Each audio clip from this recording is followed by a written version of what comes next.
Welcome to Lakeside Estates, where paradise came with a price. Jack Morrison just wanted peace. After losing his wife, he moved his daughter to the perfect community. Manicured lawns, sparkling lakes, friendly smiles. But hidden under the surface was something rotten. A power-hungry HOA president who would stop at nothing to control everything and everyone. A $500 fishing fine was just the beginning. Petty fines turned into harassment. Friendly neighbors turned into spies. What Jack uncovered next? Corruption. Collusion. A secret plan to steal the community's most precious resource, and a betrayal that would turn the whole neighborhood into a battlefield. This isn't just a story about rules gone wrong. It's about fighting back when you have nothing left to lose. About building an army out of broken trust. About turning the tables and bringing a queen to her knees. Buckle up, because this isn't your average HOA drama. It's war. And trust me, you're going to want a front row seat. Hit that subscribe button and join us here at Real HOA Drama for the full story you won't believe is real until you see it for yourself. If you asked me 6 months ago where I thought I'd be, the answer sure as hell wouldn't have been standing on a rickety dock with a $500 fine in one hand and my daughter's broken heart in the other. My name's Jack Morrison. Once upon a time, I was the golden boy of Silicon Valley, venture capitalist, startup whisperer, the man with the Midas touch. Then life, in its infinite cruelty, reminded me that no amount of money could buy you more time with the people you love. Emily, my wife, my anchor, lost her battle with cancer. After she was gone, it felt like the world had flipped upside down, and I was left holding the pieces, trying to glue them back together for my daughter, Lily. We needed a new start. A place where memories didn't lurk around every corner like ghosts at a wake. Lakeside Estates looked perfect on paper.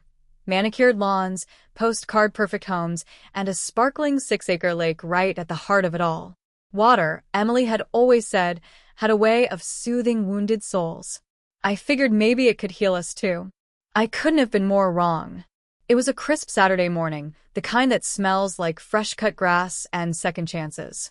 Lily and I had been fishing for about an hour, our lines dancing lazily across the glassy lake surface.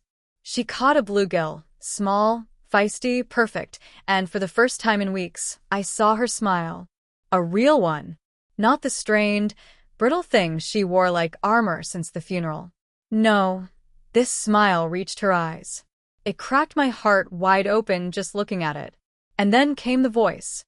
"Excuse me," shrilled a tone so sharp it could have cut glass. "Exactly what do you think you're doing?" I turned to find a woman power walking toward us, her athleisure outfit so expensive it probably had a mortgage. Bleach blonde hair, Botox smooth forehead, and that unmistakable, "I'd like to speak to the manager" energy. Karen Wellington, in the flesh. Before I could answer, she brandished a tablet like a weapon. "I'm Karen Wellington, HOA president," she announced, as if she were delivering a royal decree. "Fishing is strictly prohibited in the community lake. That'll be a $500 violation." I blinked. "Ma'am, we just moved in 2 months ago," the realtor specifically said. "The regulation was updated last month." "Check your email," she snapped, waving the tablet under my nose. Beside me, Lily's face fell. Her fishing rod dipped in her hands. Tears welled up, and she tried to blink them away, but it was too late. Karen saw it and she smiled. A tight, victorious thing that made my blood boil. "We'll pack up," I said, my voice dangerously calm, wrapping an arm around Lily's trembling shoulders. Karen sniffed, clearly satisfied. "Good. And do make sure you stay updated, Mr. Morrison. We wouldn't want any further misunderstandings."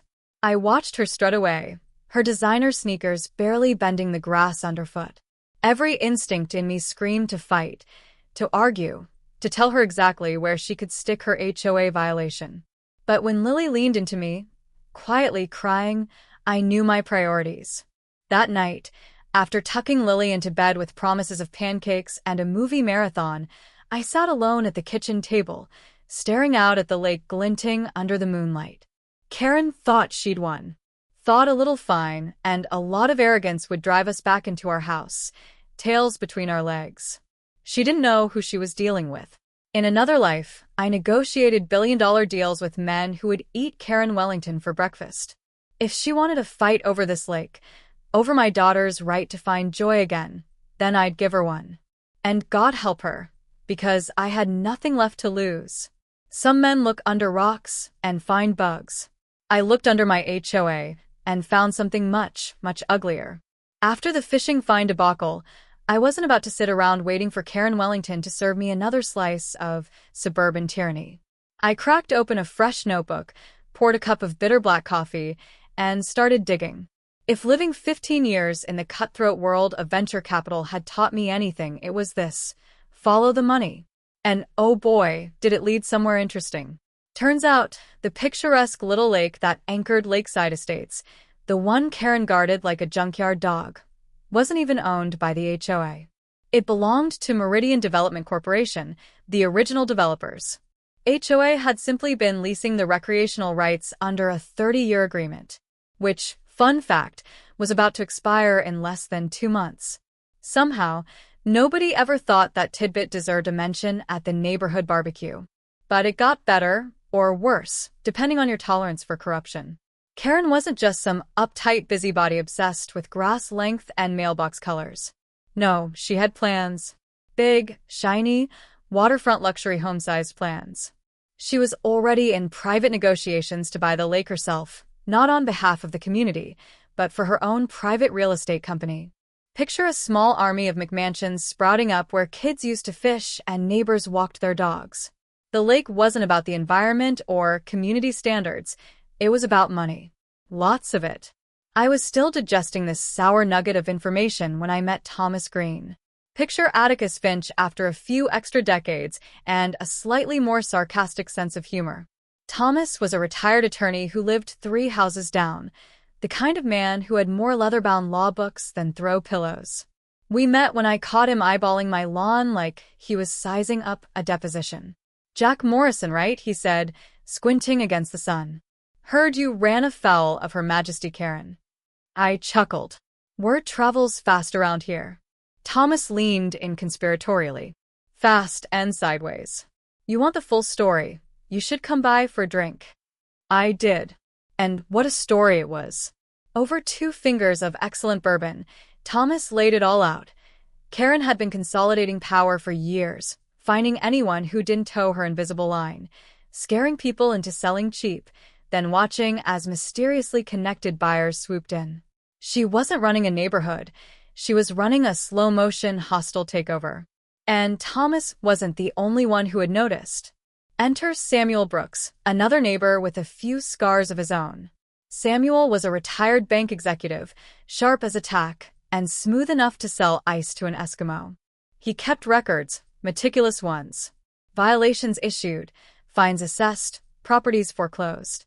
Patterns started to emerge when you stared long enough. Minority homeowners cited 3 times as often, new residents pressured more aggressively, and somehow, the same companies kept snapping up undervalued homes.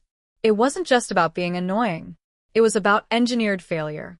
By the time we drained our glasses and compared notes, the 3 of us realized something very dangerous and very exhilarating. We weren't alone. Over the next few days, we quietly recruited others. The single mom fined for having too many toys in her yard. The retired teacher cited for excessive Halloween decorations. The young couple who got a notice about their mailbox being 2 inches too tall.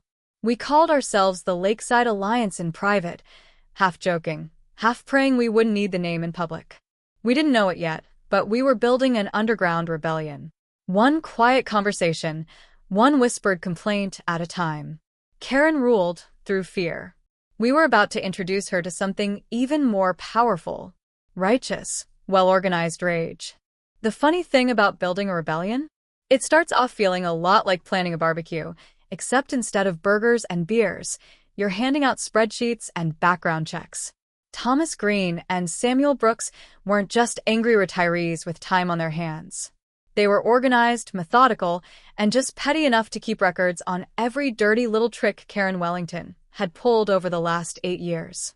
They handed me a thick, beat-up manila folder one night, like they were passing a grenade. Inside, it was all there, chapter and verse. Violation notices disproportionately issued to minority families. Home inspections randomly scheduled right before important home sales. Mysterious property foreclosures followed by quick cash purchases from LLCs quietly tied to Karen's real estate firm. It wasn't incompetence. It was a weaponized HOA used to crush and conquer. "She's running a neighborhood like a chessboard," Thomas said, sipping his ever-present bourbon. "And everyone she doesn't like? Pawns to be cleared." I leafed through the evidence, my blood pressure rising with every page. This wasn't just about a fishing fine anymore. It was about corruption, systemic bullying, and it was personal. If Karen wanted a game, fine. I knew how to play. The first step was communication. Real communication, not the official, sanitized HOA emails dripping with passive aggression. No, we needed something off the grid. Something Karen and her cronies couldn't snoop on. I created a secure group chat, nicknamed Project Lighthouse, a nod to bringing things into the light. Only trusted residents were added at first, people Thomas and Samuel had personally vouched for. We shared our stories, our grievances, our rage. And man, was there rage. Maria Alvarez, the single mom, posted photos of her HOA citation for toy clutter, 3 plastic tricycles lined up neatly in her driveway. James Morrison, no relation, a retired high school teacher, shared his violation notice for a Halloween display that hadn't changed in 20 years. Even sweet old Mrs. Hathaway chimed in about getting fined for planting non-approved flowers. It was almost funny, if it hadn't been so grossly calculated. Momentum built fast. Within 2 weeks, over 20 households were quietly on board, each one feeding the fire with stories, screenshots, and documents. We were no longer isolated targets. We were an army growing in the shadows. But like any army, we had vulnerabilities. And soon, the first crack appeared.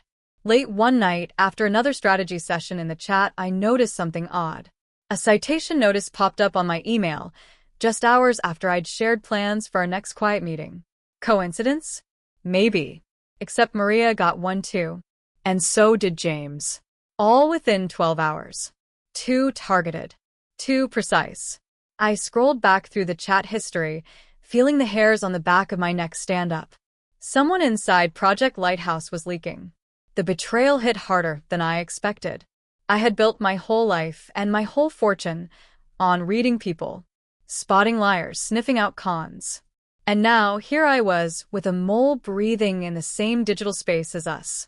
I didn't say anything to the group yet. Not until I was sure. Panic could unravel us faster than Karen ever could.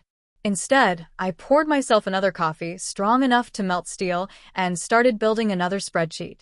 This time, not tracking Karen's sins. This time, tracking who might be selling us out. In war, you don't just watch the enemy across the battlefield. You watch the one standing right beside you. And I had a feeling the real battle was just getting started. Betrayal, when it hits, doesn't come with fireworks or a dramatic monologue. Sometimes, it just slithers in through the cracks while you're busy celebrating small victories. The spy was Brent Adams. Young, fresh-faced, quick to volunteer for everything. The kind of guy who always laughed a little too hard at everyone's jokes and brought store-bought cookies to meetings, claiming he loved to bake. If I hadn't been so desperate for allies, I might have caught the scent of desperation on him earlier. It started unraveling one muggy Thursday evening. 3 citations in one afternoon. One for my unapproved backyard umbrella, one for Maria Alvarez's overly loud wind chimes, and one for Samuel Brooks because his recycling bin was visible from the street. Petty? Absolutely. Random? Not a chance. And the clincher? Every single violation targeted a detail we had just discussed in our last Project Lighthouse meeting. The realization punched me square in the gut. Somebody had been feeding Karen our plans. Not just casually, either strategically, tactically. Like a crowbar jammed straight into the gears of our little rebellion. I spent the next 2 days playing dumb while quietly combing through digital footprints. Logins. Message timestamps. Comments that seemed a little too neutral. Brent was the common thread, the guy always online right after meetings asking innocent questions, just trying to help. Bingo. Once I knew, it was like a switch flipped. I started seeing everything. The way Brent fidgeted when someone brought up escalation, the way he deflected whenever we discussed plans to challenge the HOA publicly, the way he suddenly had to step outside to take a call during key strategy discussions. The betrayal stung more than I wanted to admit. We had trusted him, welcomed him, let him into our fears and frustrations. And he'd sold us out to Karen for what? Fewer citations? A free landscaping voucher? Maybe it didn't matter. The damage was done. Within days, Karen moved faster than I'd ever seen her.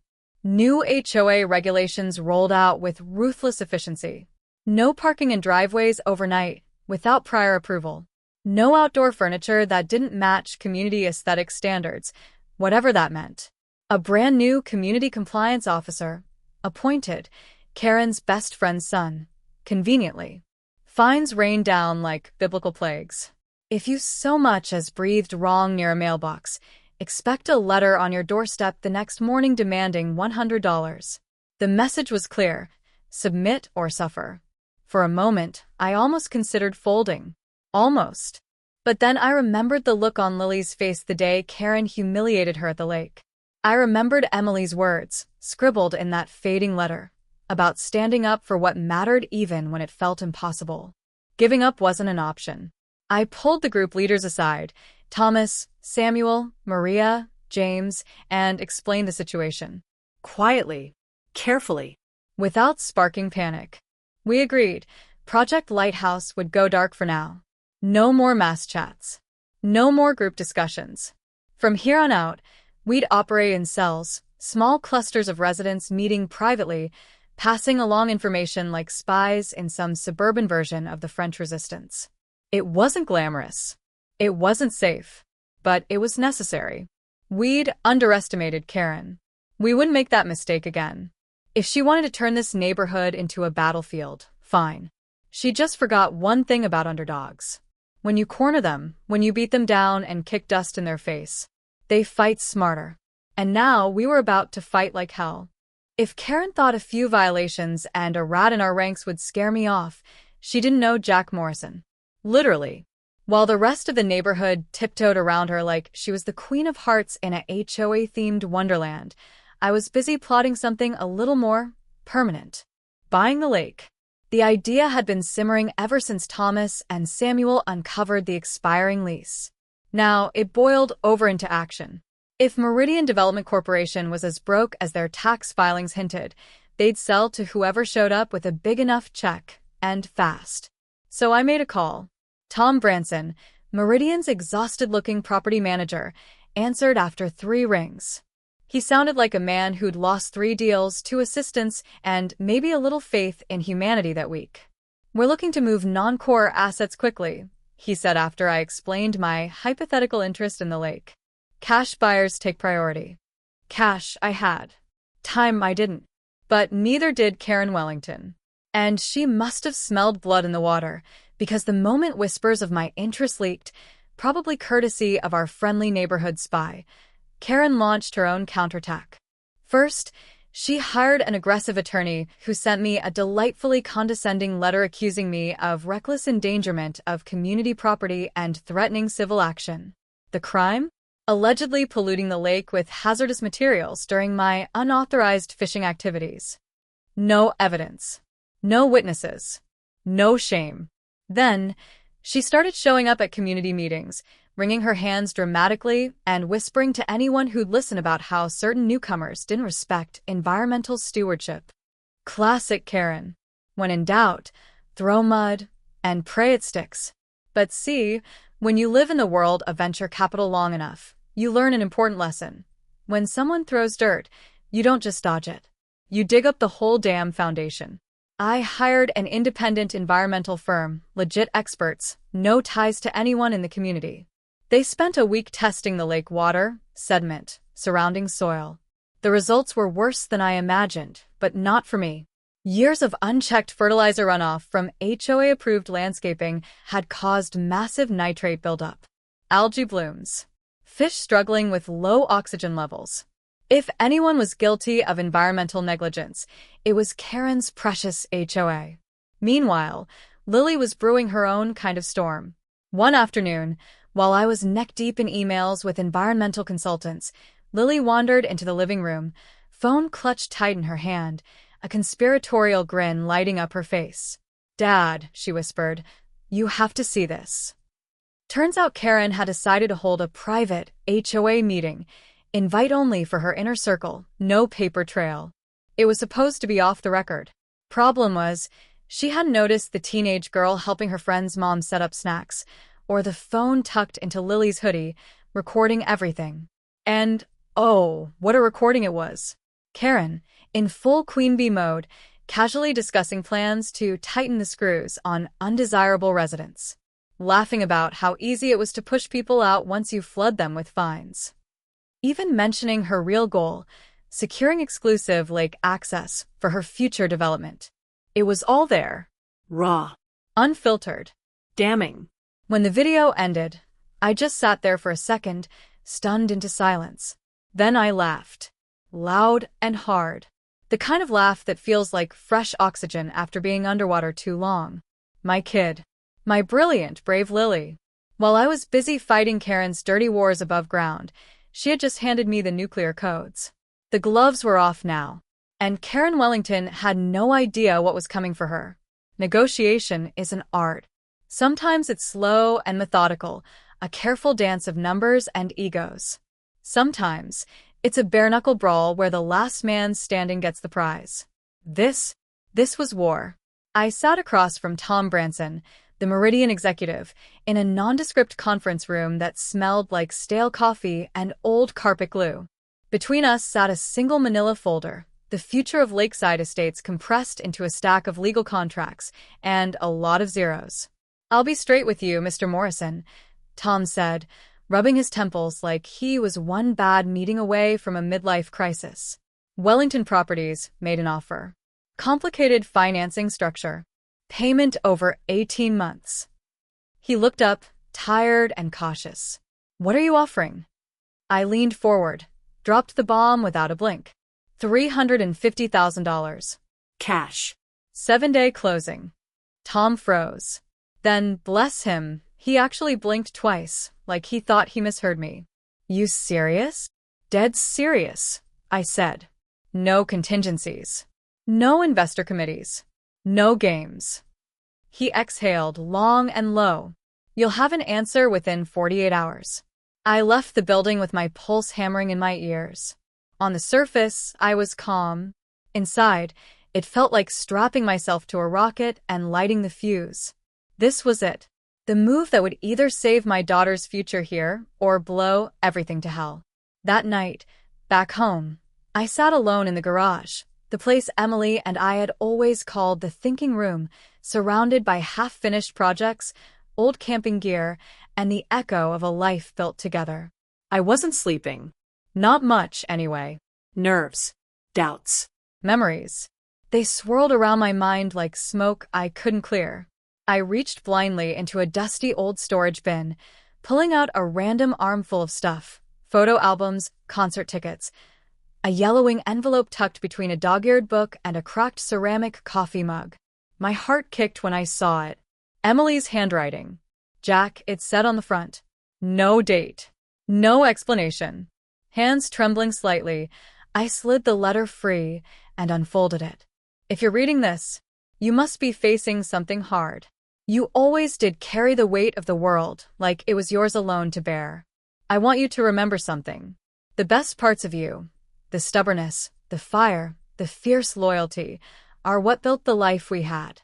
Don't let anyone scare you off from protecting what matters. Fight when it's right to fight. Stand when it's easier to sit. Guard what you love, Jack Morrison.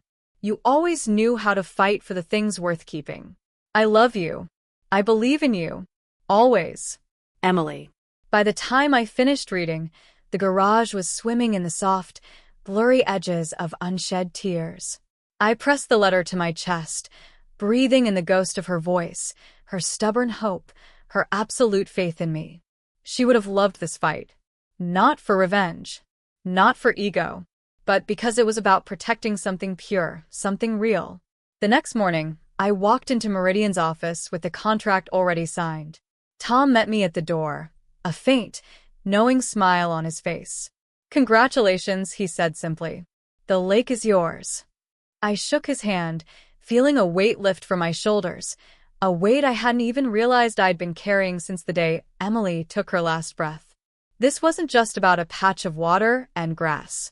It was about Lily, about Emily, about standing up when the easy thing would be to walk away. And if Karen Wellington thought the war was over, she was about to find out what happened when you pushed a man who had already lost everything he loved, except his fight. Karen Wellington threw her party, like a woman crowning herself queen. It was a perfect Saturday afternoon, sun high, breeze light, banners snapping in the wind like royal standards. Half the neighborhood showed up, lured by promises of catered barbecue, a live jazz band, and what Karen's glossy invitation called a celebration of our beautiful lakeside community. Translation: a flex, a show of dominance, a final tightening of the leash. I watched from a distance at first, standing just beyond the crowd, wearing jeans and a ball cap pulled low. Next to me, Thomas Green and my attorney, Vanessa Cole, waited patiently. Behind us, Officer Reynolds, a friendly neighborhood cop I'd quietly brought along just in case, leaned against his patrol car, arms folded, a half-smirk playing on his lips. Across the water, Karen was holding court under a white canopy, her bright pink dress practically screaming for attention. She was laughing, tossing her highlighted hair back, posing for pictures like she already had the lake deed tucked in her designer purse. Too bad, nobody told her I owned it now. I gave Vanessa a small nod. She handed me the documents, the freshly signed deed transfer from Meridian, and a neatly prepared notice of trespass. Time to end this. I cut across the grass, my boots crunching against the pristine lawn, heart thudding with each step. Conversations dipped, then fell silent altogether as residents turned to watch me approach. Karen spotted me halfway there. Her smile stiffened. "Jack," she said, faux sweetness dripping like syrup. "Lovely of you to join us. I'm afraid this is a private event." "Yeah," I said, voice steady. "About that." I climbed the small stage, stepping past a stunned saxophone player, and grabbed the microphone. "Good afternoon, neighbors," I said, my voice carrying cleanly over the lake. "I won't take much of your time." Karen moved forward, trying to snatch the mic away. I sidestepped easily, holding up the papers. "I'm here to make an announcement. As of yesterday, I am the legal owner of this lake and the 10-foot perimeter around it." Gasps. Murmurs. One guy in the back actually dropped his beer. Karen's face went through a fascinating range of colors, pink, red, then a pale, furious white. "This is community property," she barked. "Not anymore," I said calmly. "The HOA never owned the lake. They leased access. Meridian Development sold it to me. Here's the deed, if anyone wants to see it." I held up the notarized document like a preacher waving a Bible. "And effective immediately," I continued, "this gathering is unauthorized. Everyone here is currently trespassing on private property." For a moment, silence reigned. Just the faint ripple of the lake and a single, confused squawk from a nearby duck. Then Officer Reynolds stepped forward, flashing his badge. "Folks," he called out, "all business now. You've got 15 minutes to clear the area. After that, we'll start issuing trespassing citations." Karen snapped. She lunged for the microphone again, her words tumbling out fast and furious. "You can't do this. The HOA, my board, we have rights. Your lease expired," Vanessa Cole said, stepping up beside me with professional chill. "You have no enforceable claim here, and any attempts to interfere will be considered harassment and trespassing." The queen had fallen, and she knew it. You could see it in the way her shoulders sagged, the way her mouth worked soundlessly like a fish stranded on dry land. One by one, residents started packing up, folding chairs, coolers, half-eaten plates of ribs, avoiding Karen's glare like it might burn holes in them. Some shot me cautious glances as they left. Others nodded. A few even smiled. I stayed until the last car pulled away, The lake once again quiet, the banners flapping forlornly in the breeze. Karen stood alone by the gazebo, trembling with rage, her kingdom crumbling under her feet. I tipped my hat to her politely. "Have a nice day, Karen." And I meant it. Because for the first time in a long, long while, it was a very nice day indeed. Karen Wellington didn't believe in losing gracefully. The party at the lake had been a public humiliation, sure. But if I thought she'd slink away quietly with her designer tail between her legs, I had underestimated her brand of suburban villainy. No, Karen was regrouping. And this time, she wasn't coming at me with fines and HOA notices. She was going political. It started with whispers, then city letters. Suddenly, my property faced urgent compliance inspections from the municipal building department. There were murmurs about zoning irregularities, about historical easements, even some nonsense about unauthorized water access structures dating back to the original developers. And at the center of it all, Mayor James Preston, a man so oily he probably left a slick wherever he walked. He and Karen were old friends, or maybe just old partners in mutual back-scratching. She'd hosted a fundraiser for him a few years back, and now he was repaying the favor by weaponizing City Hall against me. One fine morning, I found a city inspector measuring the slope of my driveway with a protractor like he was charting a rocket launch. "You're half an inch out of compliance," he said gravely. I just smiled, because I knew something Karen didn't. When you pick a fight with someone who's lost too much to fear losing again, you better be ready for the kind of counterpunch that knocks your teeth into next Tuesday. I called Samuel Brooks, Thomas Green, and a few of our trusted allies. We didn't need another secret meeting. We needed sunlight. We needed to drag this whole rotten circus into the public square, where everyone could see it for what it was. It was time for a press conference. We rented a room at the Lakeside Community Center, neutral ground. Word spread fast. Local reporters showed up, sniffing blood in the water. A few HOA loyalists hovered near the back, faces pinched and suspicious. I stepped up to the podium, Lily standing proudly by my side, her phone in hand with a Karen video queued up and ready. I didn't speak like a lawyer. I didn't drone like a politician. I spoke like a man who was done being pushed around. We moved to Lakeside Estates because we believed in community, I said, voice steady. We believed in neighborhoods where kids could ride their bikes and neighbors could trust one another. What we found instead was a system twisted to serve a few at the expense of many. I laid it all out. The rigged citations, the selective harassment, the secret plan to privatize and monetize the lake, the environmental negligence buried under a mountain of HOA emails. And then, just when the murmurs started rising, I turned it over to Lily. She hit play.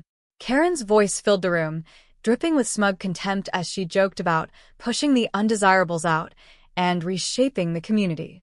The effect was nuclear. Even the loyalists in the back exchanged wide-eyed glances. Reporters scrambled to record it all, some barely hiding their grins. By the time I finished, the mayor's carefully planted narrative about a rogue homeowner lay in ashes. Within 48 hours, the city quietly withdrew all inspection demands. The mayor stopped returning Karen's calls. Neighbors who had once nodded politely at her began crossing the street to avoid eye contact. Karen had gambled everything on controlling the narrative. And she lost. Because at the end of the day, power doesn't come from HOA bylaws or mayoral favors. It comes from people believing in you. And Karen Wellington had just lost her kingdom, one angry neighbor at a time. Corner a rat, and it'll either run or bite. Karen Wellington chose to bite. After the press conference blew her whole narrative to pieces, you could feel the power shift in Lakeside Estates like the change in pressure before a storm. Her allies stopped answering her calls. Her HOA cronies started distancing themselves with vague Facebook posts about praying for healing. Even the mayor's office issued a bland statement about supporting transparency. Political speak for "you're radioactive, don't call us." But Karen wasn't finished. Not by a long shot. One night, just after midnight, while Lily and I were finishing a late-night victory pizza in the kitchen, the motion alerts from the lake perimeter security system buzzed my phone. I pulled up the feed and nearly dropped my slice. There she was, Karen Wellington herself, creeping along the shoreline with two HOA board members in tow. Hoodies, gloves, flashlights bouncing wildly, like they'd never committed a crime outside of jaywalking before. And in Karen's hand, a small plastic bottle. I watched, jaw tight, as she poured the contents into the water near the kids' fishing dock. One of her minions fumbled something, a bag, maybe, and dumped it in too. It was clumsy. Panicked. The desperate thrash of a woman who knew she was drowning.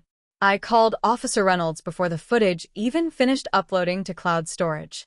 By the time the squad car pulled up to the lake, Karen and her goons were still trying to act casual, like they were just out for a friendly midnight stroll with chemicals and trash bags. It didn't work.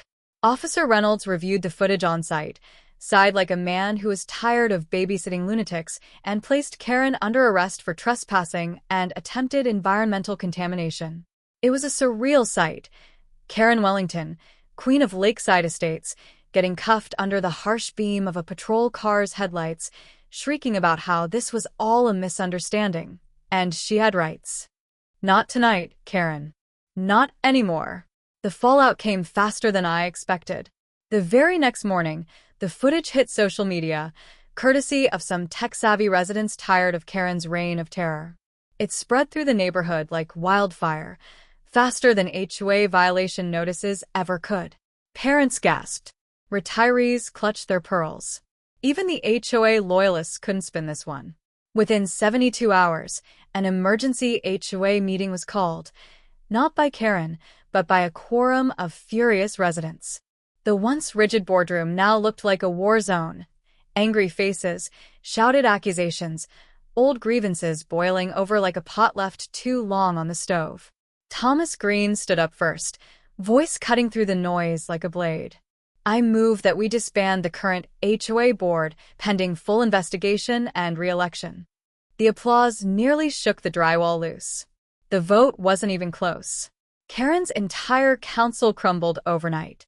Lawsuits followed, civil suits from homeowners who had been fined unfairly, bullied into selling, harassed over nonsense. Thomas and Samuel helped lead the charge, gathering affidavits, compiling years of evidence that finally saw the light. Karen faced not only criminal charges but also personal lawsuits for abuse of authority, harassment, and malicious prosecution. Her assets were frozen. Her real estate company blackballed. Her name, once whispered in fear, became the neighborhood's favorite cautionary tale. And just like that, the empire she spent years building on petty cruelty and rigged rules collapsed into dust. Watching it happen wasn't just satisfying. It was healing. Because it wasn't just about beating Karen Wellington. It was about giving Lakeside Estates back to the people who truly loved it, not the ones who thought they could own it like a kingdom, but the ones who knew a community was something you protected. Together. When the dust finally settled, Lakeside Estates felt like a different place. Gone were the whispers of fear, the angry HOA letters, the feeling that at any moment, a neighbor might rat you out for planting the wrong color azaleas. For the first time since Emily and I dreamed of a fresh start, it felt like this community was breathing again. And we weren't just fixing what Karen Wellington had broken, we were rebuilding it stronger. The first thing I did was set up Rachel's Lake Trust. I named it after Emily because, frankly, there was no one else it should belong to. She was the heart behind every decision I made, the reason I fought, the reason I didn't quit. Now, the lake would be preserved forever as a public, protected space, free from developers, free from greedy hands. A place for kids to fish, for families to picnic, for memories to be made, without fear of fines. I sat at the bank with Thomas Green and Samuel Brooks as witnesses when I signed the papers. Thomas patted my shoulder afterward. Emily would be proud, he said, voice a little rougher than usual. I hope so, I managed to say, blinking faster than I needed to. Meanwhile, a new era was dawning for Lakeside Estates. We held open elections, real elections, for the HOA board. Transparent ballots, term limits, community forums where people could actually speak without being fined into oblivion. Sapphira Westwood, bright, bold, and 10 times tougher than her flowery name suggested, was elected president with a landslide vote. In her first address, she promised a complete audit of the HOA finances, elimination of abusive regulations, and a resident-led ethics committee to prevent any future Karen-style dictatorships. People actually clapped at an HOA meeting. Clapped. I didn't even know that was possible. But the biggest surprise? Most of the people who had once been divided, longtime residents, new families, retirees, young couples, began working together like neighbors were meant to. Barbecues popped up again. Kids rode bikes without parents scanning the street for clipboard-carrying enforcers. Lawn chairs reappeared on front porches. It wasn't perfect. Nothing real ever is. But it was alive again. Behind the scenes, I pulled one final move. Over the past few months, I had quietly purchased the mortgage notes on about 20% of the homes in lakeside estates, mostly properties belonging to families Karen had pressured hardest. It wasn't about control. It was about protection. I refinanced those families' loans at rates so low the bank manager actually called me twice to make sure I hadn't made a typo. It was a small way to say, "You're safe now. You're home." They didn't know it was me. They didn't have to. Sometimes you fix things loud and public. Sometimes you just fix them quietly because it's the right thing to do. The best part? Lily, my girl, who once cried by the lake thinking the world was cruel and broken, now stood on the same dock leading a group of 10 kids in the very first session of the Rachel's Lake Junior Conservation Program. Fishing rods bobbed, little voices laughed, and Lily, strong, steady Lily, taught them about protecting the water, respecting the land, and loving something enough to fight for it. I sat on the grass, watching her, the sunset setting the lake on fire with gold and pink. It was peaceful. It was real. And somewhere in that painted sky, I could feel Emily smiling. Lily jogged back, plopped down beside me, her face flushed with pride. "Mom would have loved this, wouldn't she?" she said softly. I wrapped an arm around her. "She's here," I said. She never really left. We sat there until the last light faded, the lake stretching out before us like a promise kept. And for the first time in a long, long while, I felt truly, completely home.